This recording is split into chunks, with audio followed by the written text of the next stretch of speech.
Beginning. All right, perfect.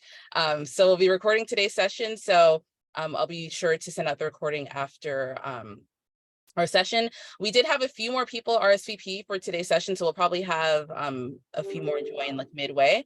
But just in case, today's session will be recorded and added to our STEM Core YouTube channel as well. So I'm going to turn things over to our hosts for today, Markeith and Monica, to get us started. Greetings. How's everybody doing today? Thumbs up. Okay, that's awesome. We got more people joining us. That's great. So if you could in the chat, as some people are joining us, share with us like your glow. Like what is like your glow, like that thing that like when you think about it, you light up when you talk about it, right? It could be related to work, it could be related to life, just a general level of passion, right? Like for example, my glow is music. I can talk about music for days on end. Because I can talk about music on days on end, I'm not gonna go deep into talking about my musical favorites, Wale, Stevie Wonder. Like I'm not gonna dive deep into it, right? But that's one of my glows. Another one of my glows is like traveling on a bicycle. I really enjoy cycling throughout the city of Los Angeles. So right now in the chat, if you can like share with us, like, what are some of the things that like when you talk about it, like all your friends and all your peers, family members are just like, stop, oh my gosh, why'd you get them started? So you can share with us. All right. Soccer, kids, Disneyland. Crafting, okay. Travel, food. Sci-fi books, okay, food, okay.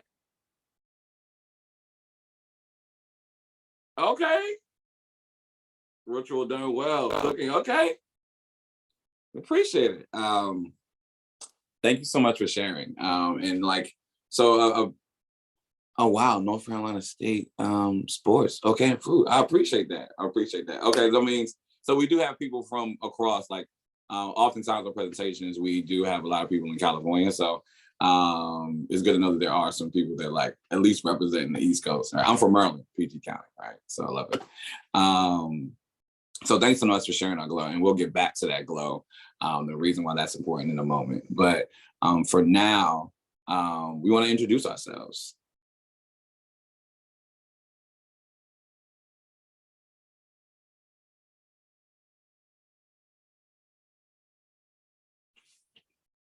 All right, so on the slide, you can see my name is Markeith Monica, educator, advocate, so on and so forth. Like I work for Mint Lemonade and I also work for UCLA Residential Life, right?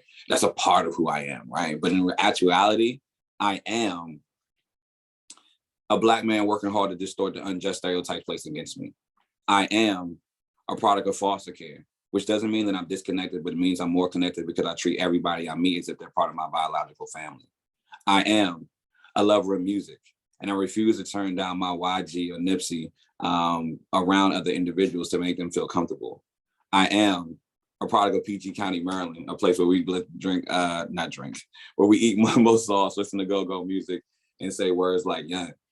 I am an introvert, but I refuse to allow my voice to be silenced in this extroverted world, so you will hear it. I am a product of low SES, but don't you dare call me ghetto ratchet hood. Call me resourceful, because I'm guaranteed to figure it out.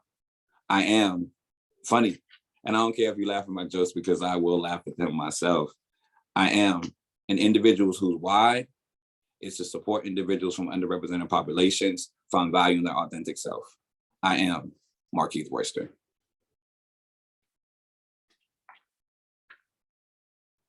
Thank you, Markeith, for sharing. And hi, everybody. My name is Monica. I use she, her pronouns.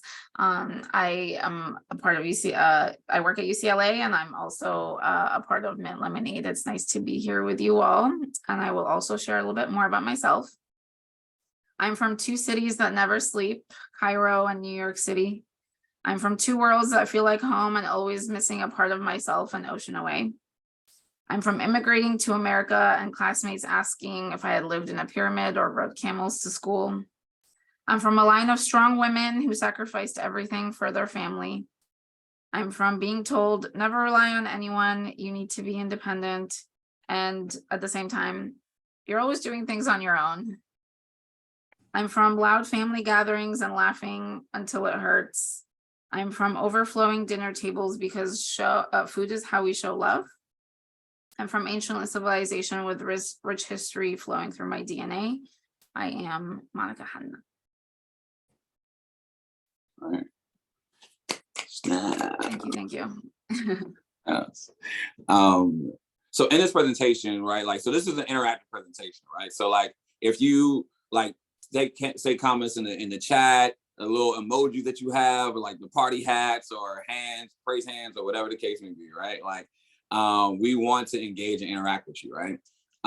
So now the reason why we started with that is because we have a resume, we have degrees that we have job titles and so on and so forth. We have positions or whatever case may be, right?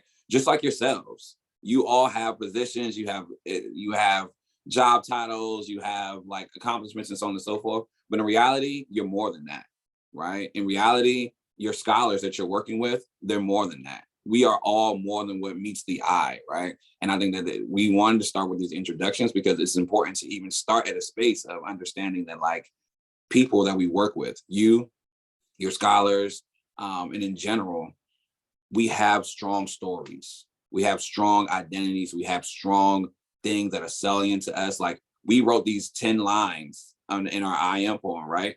We could write like a 50-line poem and talk about I am blah, blah, blah, blah, blah, right? And so can you, right? But we wanted to present this activity because like these are some of the things that stand out to us as it relates to our identities, right? And this is just one of the activities we wanted to share with you as a way to connect with, get to know your scholars, as well as but get to know your scholars beneath the surface, beneath their grades, beneath their some of their backgrounds or whatever the case may be, but also get in touch on a deeper level, right? So next, let's continue to like process and get to know each other on a deeper level, right? Hopes and fears, right? We all have hopes, we all have fears, we all have past, and we all have the present, and there's stuff that we're looking forward to in the future, right? So right now, what we want to do is we want to take a brief moment, give you some time to process 6 categories, right? These 6 categories are rooted in hopes and fears. So if you have a piece of paper or something you can jot this down with, right? And we are going to give you like some silent time to process on your phone, right? But in the past, you have hopes, right? Past hopes are hopes of goals that you like established while you were younger, but do you like, I hope to, and it could be like personal, career-based, education-based, or whatever case may be, right? But the past hopes are hopes that you've had that you accomplished. Those are goals that you have set for yourself and they're done. You're like, I can't believe I did that. Yes, I made it, right?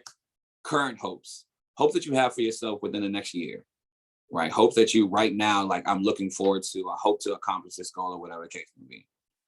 Future hopes. Think 5 years in the future. What are your hopes that you have for yourself 5 years in the future, right? Now, on the other side of that, fears, past fears. What are some past fears that you had that you were able to overcome, right? Think again, like moments and times when you were younger and there were some things that just like, yo, I'm not sure. I'm worried, I'm concerned, but it turned out okay. You were able to overcome those fears. What are some of the fears that you have right now in this current moment for this next year of your life, the next year of your journey? Things you're like nervous about that may induce in some anxiety, and future fears, right? What are some of the things like you're worried about this like 5 years down the road, right? You're just like, it's on your brain. It's taking up cognitive space 5 years down the road. So we give you some time to process those 6 categories, rooted in hopes and fears, past, present, and future. Hopes and fears.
Okay. So here's the thing, right? Based upon time, like this activity, again, this is an activity that you can potentially use with your scholars, but it's this level of reflection, right?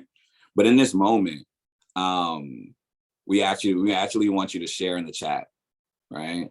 We want you to share, and let's start with some of the fears, right? From past fears to present fears or future fears. Share whatever you want from the fear side of the paper or columns or however it is that you decided to write it based upon your own level of vulnerability.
Thank you for sharing.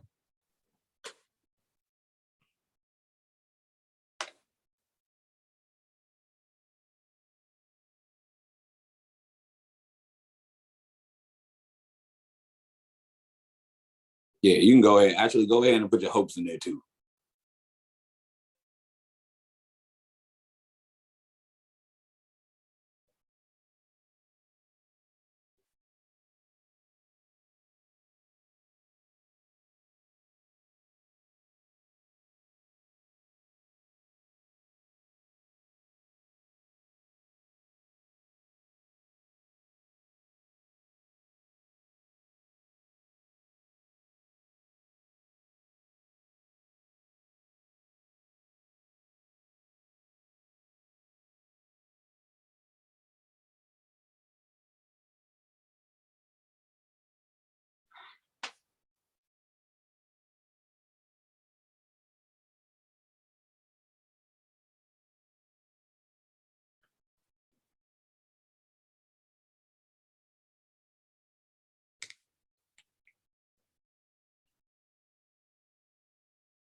All right.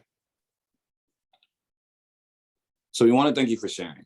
All right. I know some of you may still be typing right now. And I also know that in this minimal time that we have, like the amount of time to reflect on your entire journey, your entire like narrative, right? It might be a little bit limited, but again, we wanted to point out this activity, another activity that you could potentially do with your scholars, but also highlight the fact that like we all have journeys. We all have things that we're like currently processing.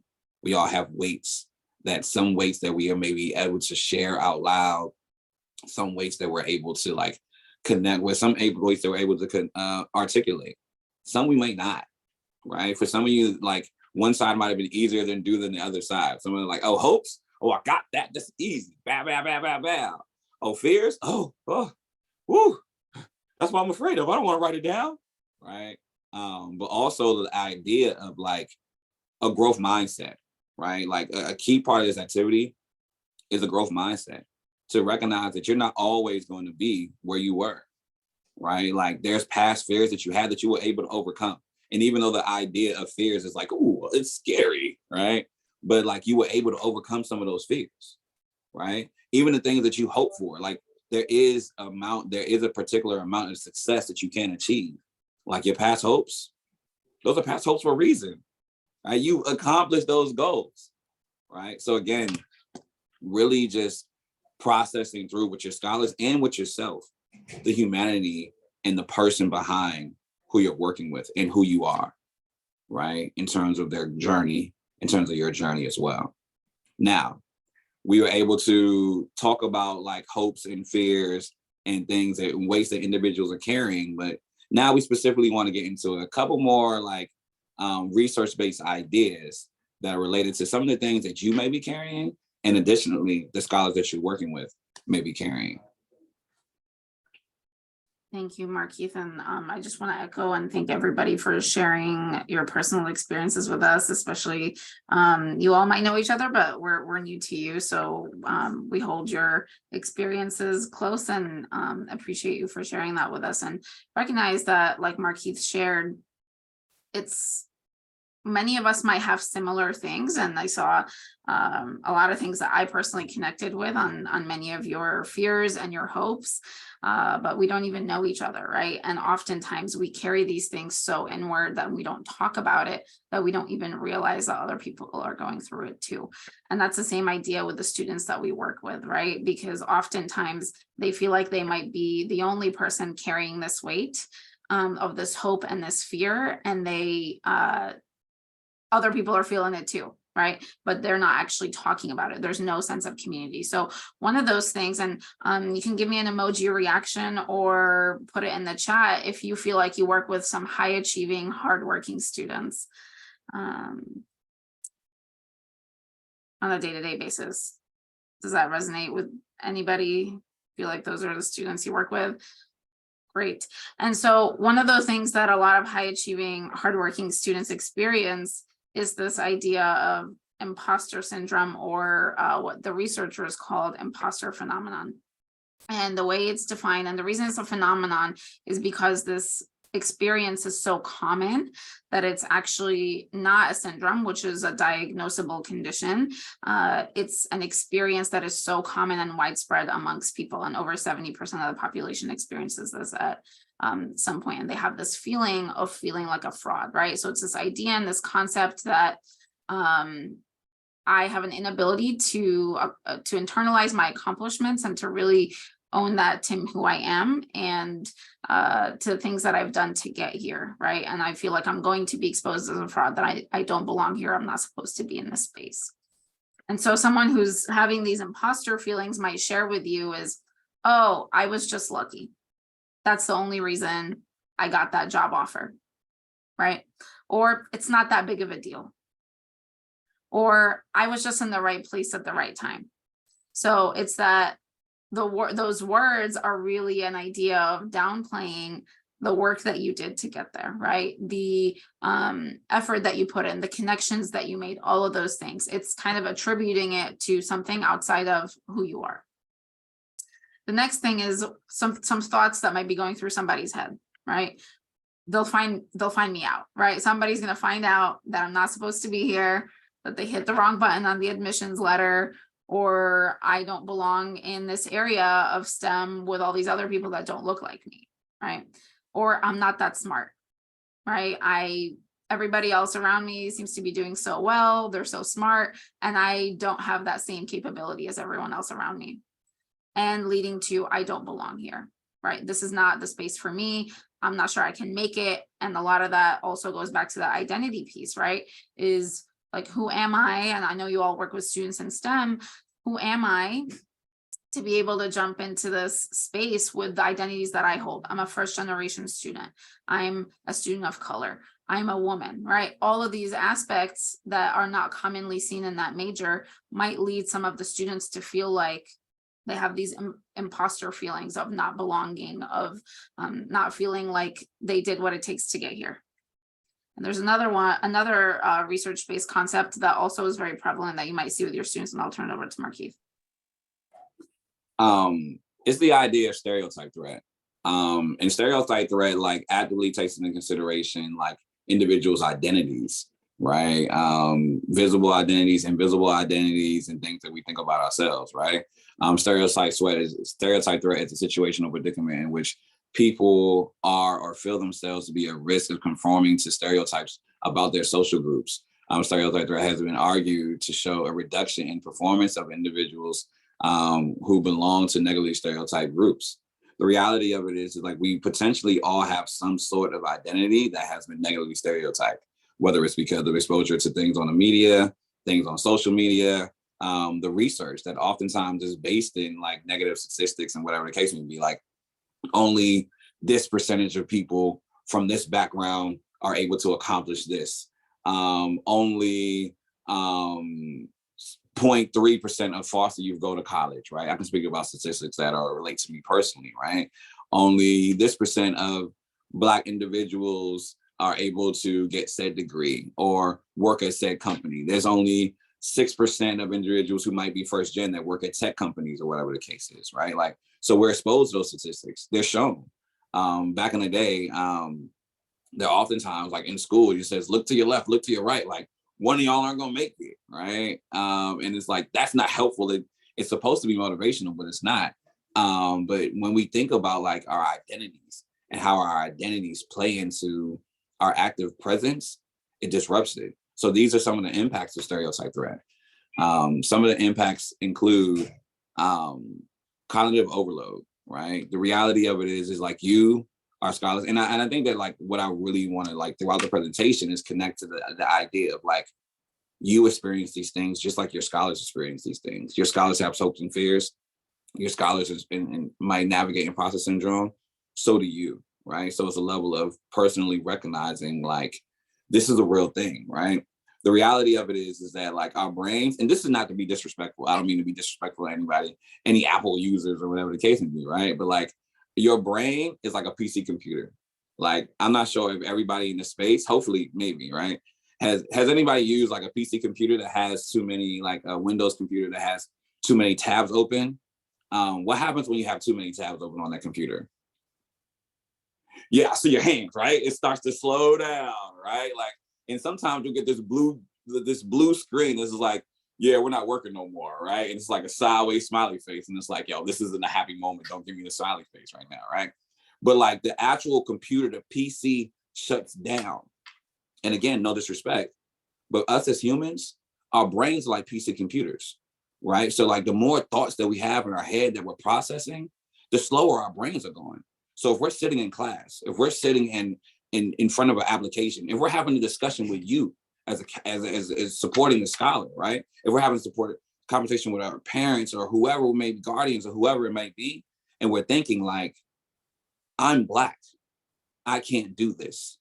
I'm first gen, I can't do this. I'm a woman, I can't do this. I'm from said background. I'm an international student. I'm whatever it may be, right? Like, and that's just ethnicity. Not necessarily, not even to mention like other identities that we may possess.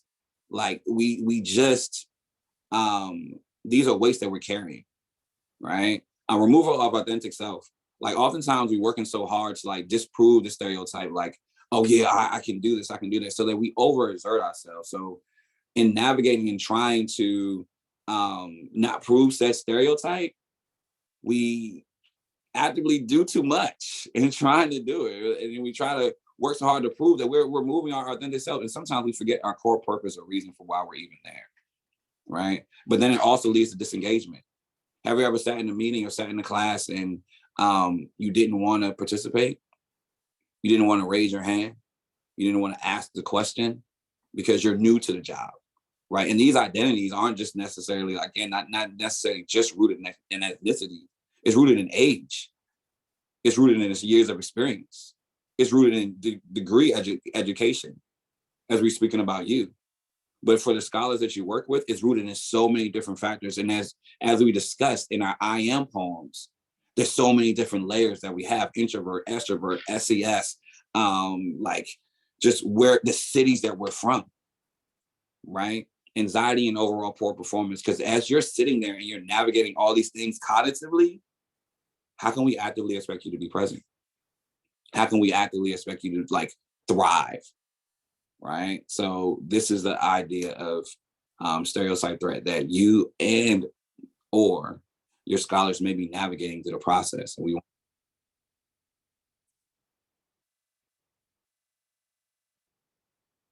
So we want to hear from you. How does this play out in your life? If you've ever felt any of these things, and I've seen some of your posting in the chat about how this has come up in the conversations that you've had with students, like a student sharing, why would Caltrans even look at my resume? I shouldn't even apply, right? And the idea of not even going for an opportunity because of that feeling of imposter syndrome or stereotype threat. So any thoughts and ideas, feel free to come off mute or post something in the chat to share how you've experienced this personally or how you see some of your students experience this.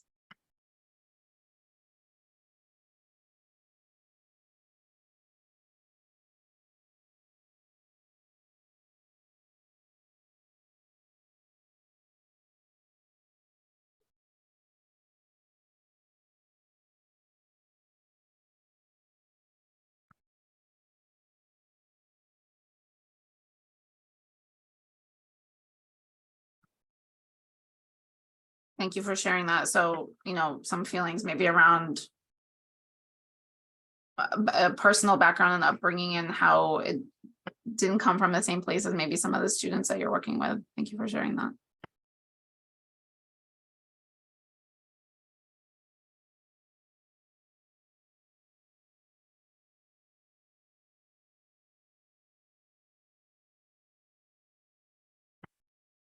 I will wait till I transfer. I love that. So just the idea of like not going for certain experiences or opportunities because they feel like maybe it's not the right time or not being good enough to go for those.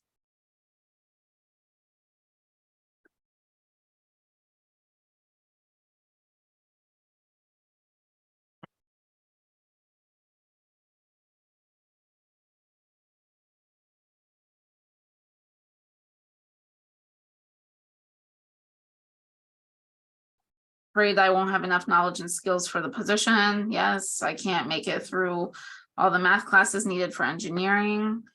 Sense of incompetence, not knowing step by step what to do. Everyone else is doing great. Yes, it's this idea that we just talked about of often these feelings are so common, and I'm sure all of you are seeing these very commonly amongst the students that you're working with. But no one's talking about it. And that's why it feels like you're the only one, right? I feel like I'm not qualified. Great. Thank you all so much for sharing. I think you've mentioned and you've brought up some of the challenges that you see your students are working through.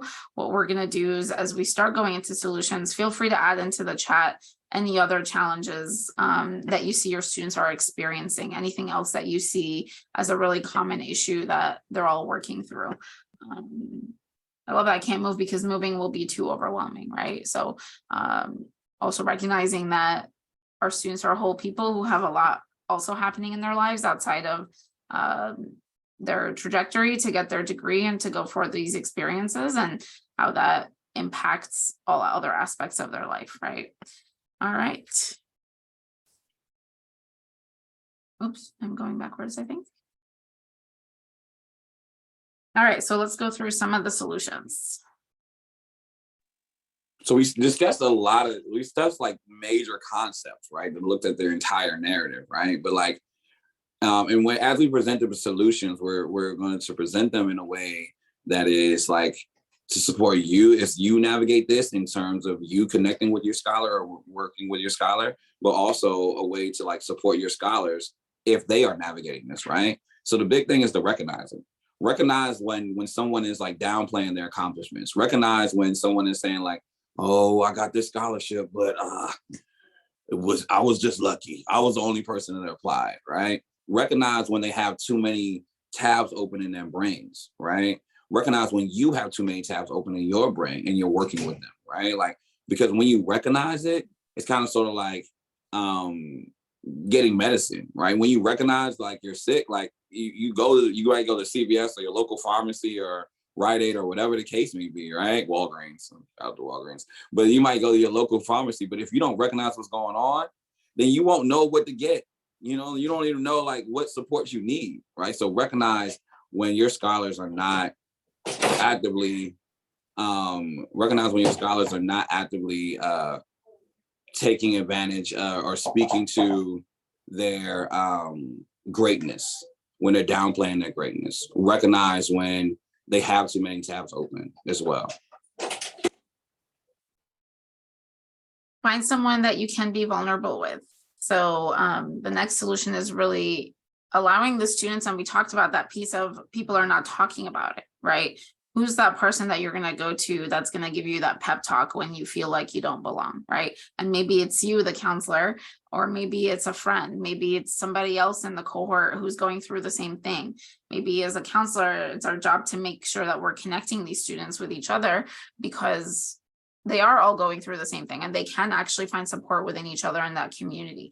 And so finding someone that you can be vulnerable with, someone who's going to pep talk you out of those feelings of saying, I'm not going to apply because why would they even look at me, for you to say, no, you need to go for it, right? Let that decision be somebody else's decision, whether or not you belong in that space, not, you can't make it yourself, right? You can't decide for yourself that you don't belong in that space without even trying to go for something that you have a deep desire to do, right? And a lot of that comes from a fear of failure potentially, right?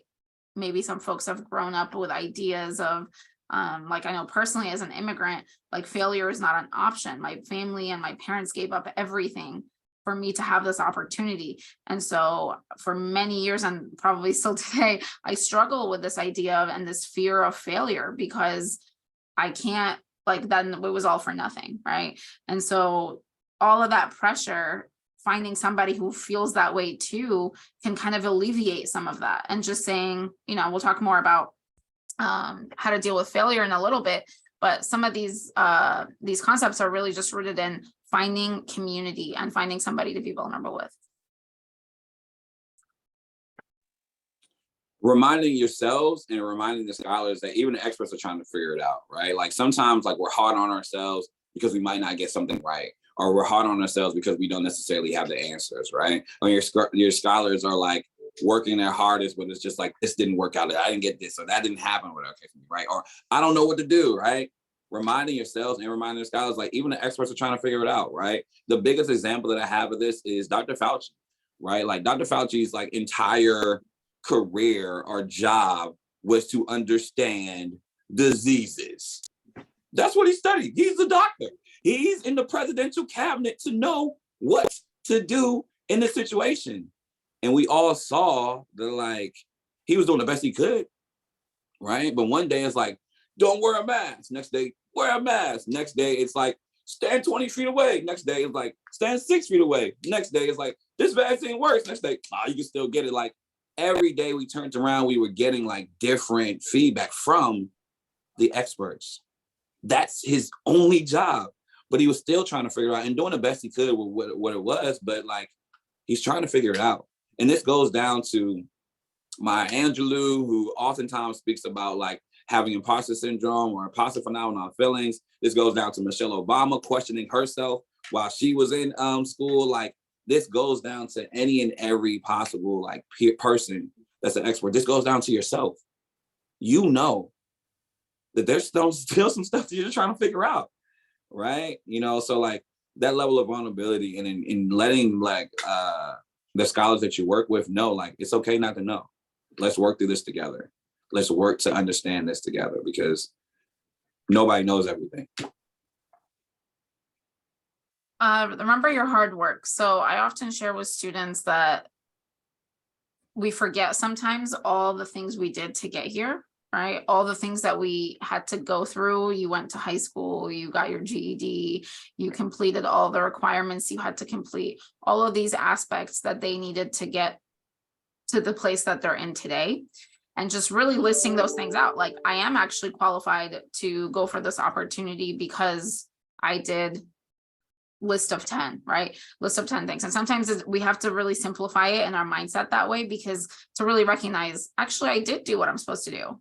And I am actually qualified and I do belong here. And it wasn't an accident that I got in. It wasn't an accident that they wanted me. I did the hard work to get to this place.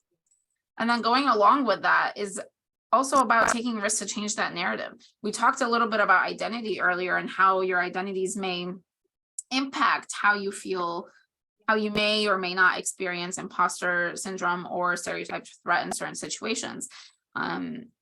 Taking risks to change the narrative. Ultimately, if you're the only one with the identities that you hold in the spaces that you're in, that's a really, really difficult position to be in. And that's never going to change unless I'm taking that risk to be in the positions that I'm in and to go for those opportunities and to go for those things, to change it so that people who look like me and people who have the identities that I hold can also be at this table. And it doesn't always look like the way it does in the future. And so it's tough and it's a big burden to carry, but sometimes it's really about taking that risk so that the narrative does change.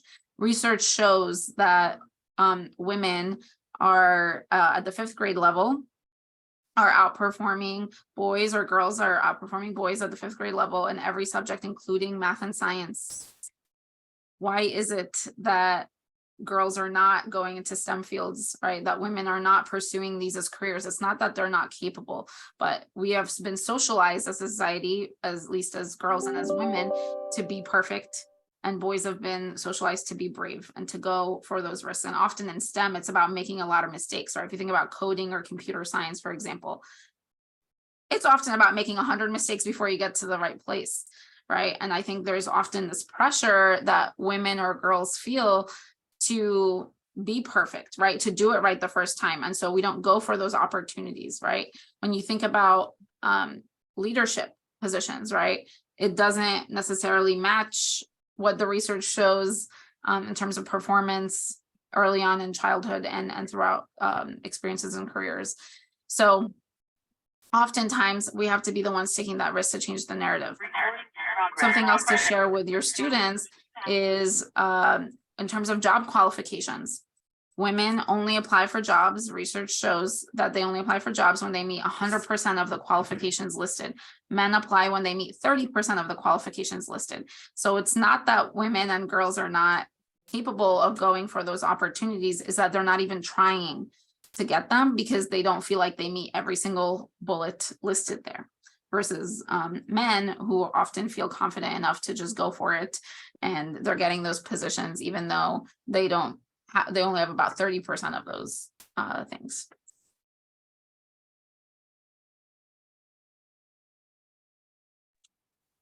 Vulnerability is authenticity, right? And that is where we talked about our hopes and fears. That is where we talk about like who we are as people and as individuals, right? Like, we're whole people, right? So keep that in mind. Like, your vulnerability with yourself and being honest and sincere with yourself is a part of your authenticity, right? Like, being honest with peers, your cohort, your individuals, being honest with and sincere with the scholars that you're working with, right? And encouraging that actually encourages them to be honest and sincere with you, right? Like, the power of vulnerability, like, and even though we don't know each other, right? Like, and I didn't scroll through and get everybody's name, but like, first, like, just what was placed in the chat, I do feel connected, right? Like, and that is rooted in like sharing aspects of your narrative, sharing aspects of like, again, like to an extent connected to the idea of the experts trying to figure it out. Like, saying like, yo,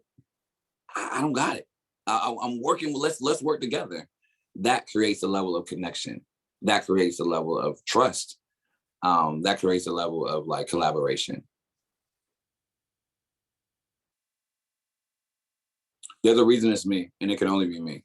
Like being your full authentic self is the most powerful thing that we have in this world, right? If we look at our entertainers, if we look at our people that we see in the media, whatever the case may be, there's something special about them. There's a level of confidence that they have about themselves that specifically they're the only person that could do what they're doing, right? And to be successful. And there's a reason it's me, right? And whether it's divine intervention, whether it's the universe, whether it's maybe it is the right time or whatever, but there's a reason, right? Like, and not necessarily belittle the fact of that acceptance, not belittle that their abilities to be great. You were selected for a reason. You offer something, right? Don't look at everybody else, look at yourself, you know, and you can only be your full authentic self in that space. Trying to like take on that, navigate and battle through that stereotype threat and like allowing your identities to be small, or trying to operate and function and speak like everybody else or anybody else, it doesn't serve you. Bring your own style, bring your own flair, bring your own character into every situation that you're a part of, because that is what's going to make you stand out, and that's what's going to make you unique. And there's nothing wrong with it.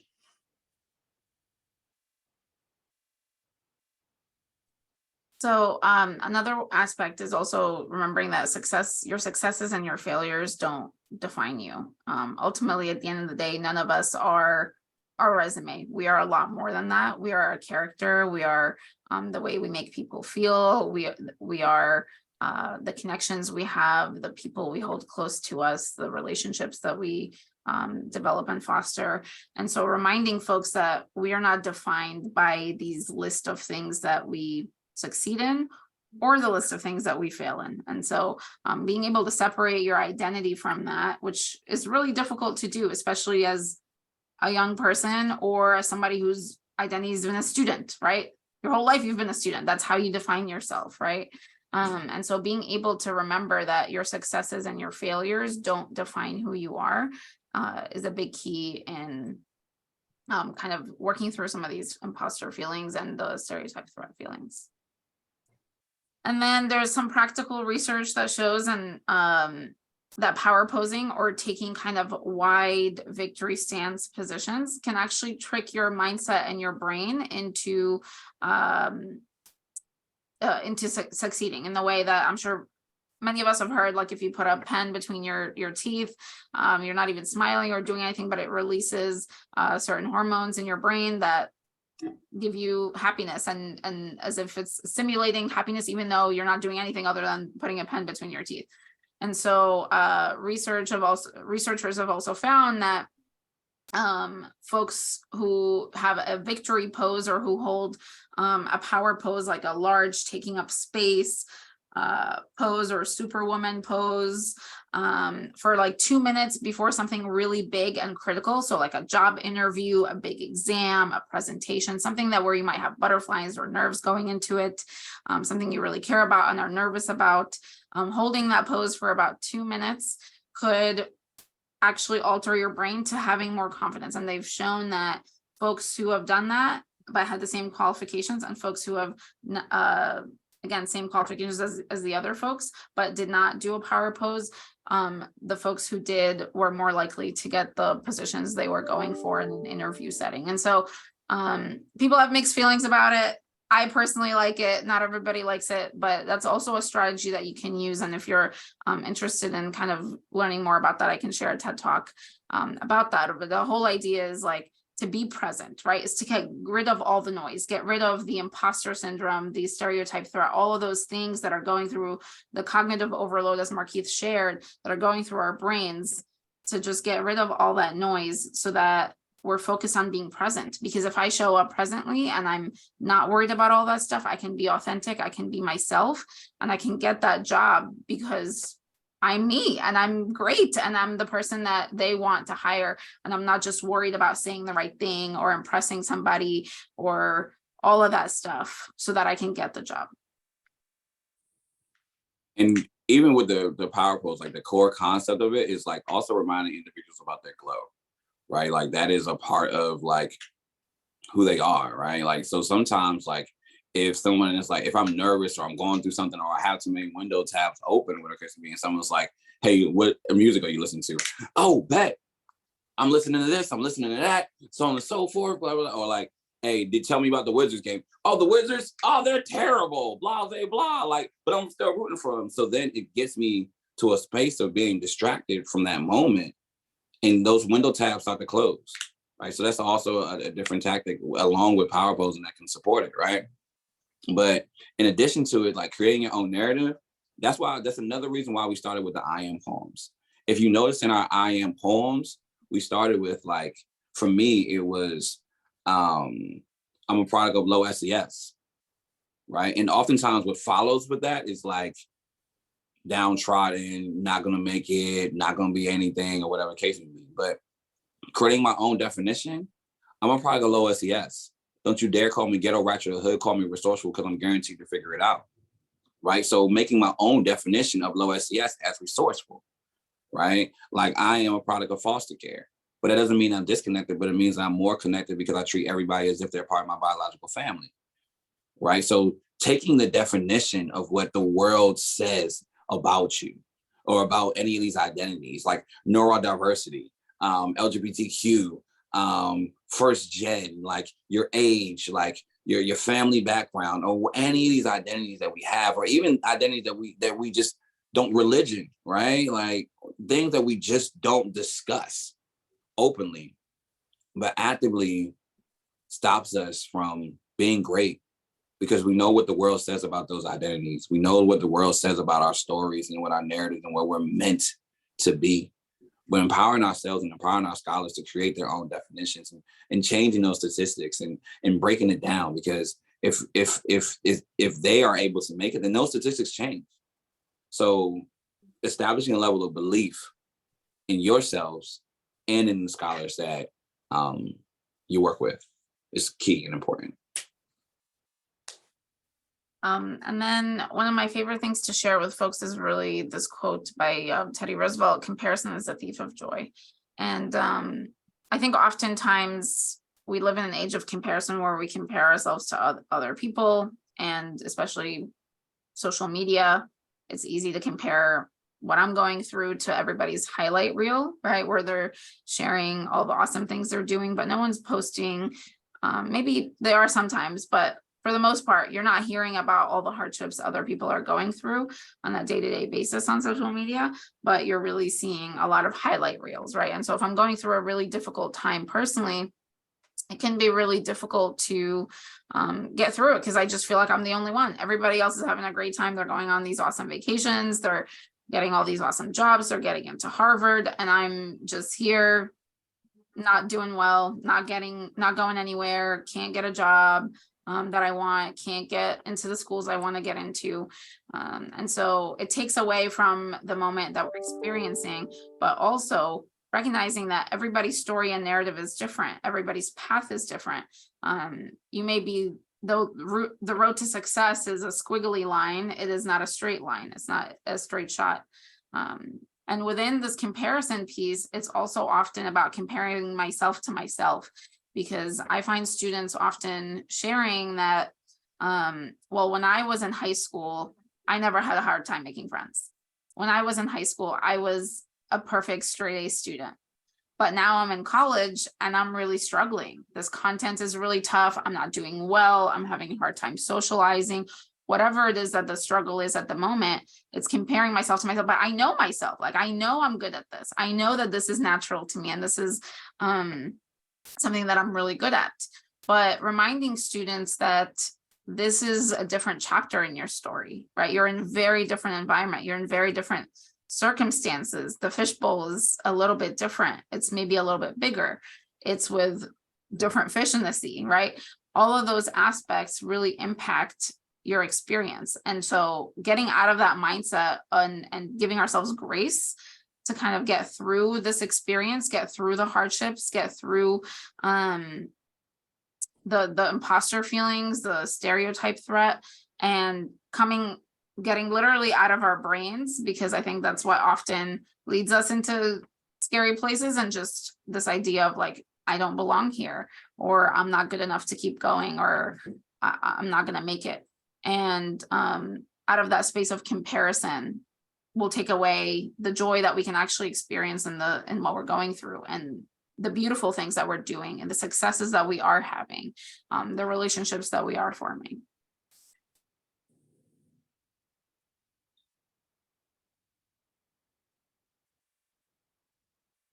And so as we kind of close out, I know we have 1 minute left, and I want to be respectful of everybody's time. So if you have to hop off, feel free to do that. We'll share our contact info if you want to stay in touch. But if you have any other strategies that you want to add for the collective group, we would love to hear from you in the chat. You can feel free to come off mute and share that out loud with us. But I want to thank you all, and I'll turn it over to Markeith as well if he has any other closing words. Thank you. I really, we collectively want you to walk away from this knowing that like you're doing a good job. Walk away from this knowing that like it's possible, and that like the same weights that you carry and that you carried as we talked and processed your past hopes and past fears, maybe some of the things that your scholars that you're working with right now are carrying. Recognizing that like you're working with people, and these people are more than just their grade level and some of their identities or whatever the case may be, but like the importance of that connection, the importance of the vulnerability that you have with them is going to be essential to move forward. And they are carrying, because we as people, you also, we're all carrying so much right now. So whatever support that you can offer them or we can offer you to alleviate some of the weights that we're carrying, it's essential to move forward. But you're capable, your scholars are capable, and thank you for what you do. You have a huge impact on so many different people's lives, and it's an honor to be here with you all. So thanks for what you do. Appreciate you. I echo that, Becca. Snap, snap, snap to Markeith and Monica. What a great session.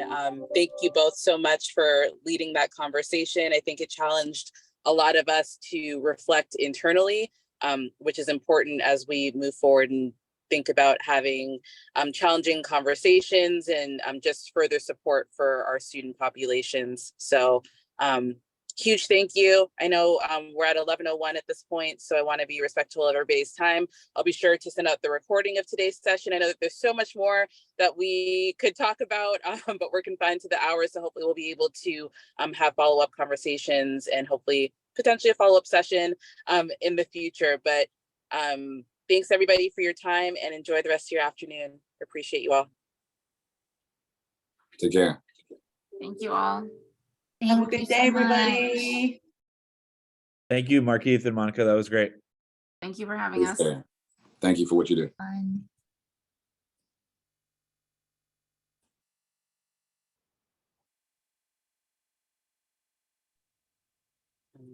Great job, y'all. Thank you so much for your time today. I know that like I pulled up the outline that we originally went over, and I was like, it's so much content that we can't get to everything in an hour or delve deep enough into everything. So I think you guys did a great job of being able to I think push people. I was getting a lot of messages on the side saying like, whoo, this is deep. Like I wasn't ready for this morning.